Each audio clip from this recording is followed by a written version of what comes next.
આપણે તો વહુઓન રાજમાં શું હવે ઘઉં ભરીએ, આપણે કર્યું એ બધું આ બધું કરે. આપણા તો આશીર્વાદ લે નહીં, પણ લુચ્ચીઓ આશીર્વાદનો લોટ લઈ આવે.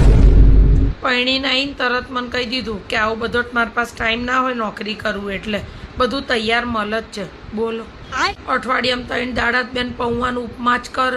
નોકરીએથી આવીને તો કે થાકી ગઈ.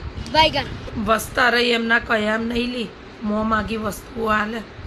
આપણે કંઈ કહીએ ગમે નહીં. હમણાં ચકુન ત્યાં છોકરાને જેમ પીવડાવવા જવાની હતી ને, તો મેં કીધું સોનાનું કંઈક લઈ જજો. તે લુચ્ચી મારી હારી કે તમારે કે હાથની કડલી પડી છે ને એમાંથી કે કંઈક કરાવીને દઈ દઈએ. મેં ના પાડી દીધી. અપાયેલી બહુ જબરીઓ બાપ. અત્યારની વહુઓ પાસે તો આપણું પાછું ના આવે. આપણે જેટલું કર્યું ને એનો અડધો ટકો નથી કરતી લુચ્ચીઓ, તોય પાછી ટંગડી ઊંચી જ રાખે. ધણી બાયડી ઘેલા થઈ ગયા ને, આપણા ધણી થયા આપણા ક્યારેય નહીં લી. ઘરના હાટું આપણને ધોઈ નાખતા હતા, અને અત્યારના ધણી બાયલાને જેમ વાય વાય. મારો છોકરો આવી ગયો એમાં. મુયું આપણે ક્યાં જીવ્યા, એટલું જીવવું છે. પ્રેમથી જ જીવીએ, પણ આપણું મન બળે અલી. આવું બધું જોઈએ. આપણો છોકરો ટચલી આંગળીએ નાચે.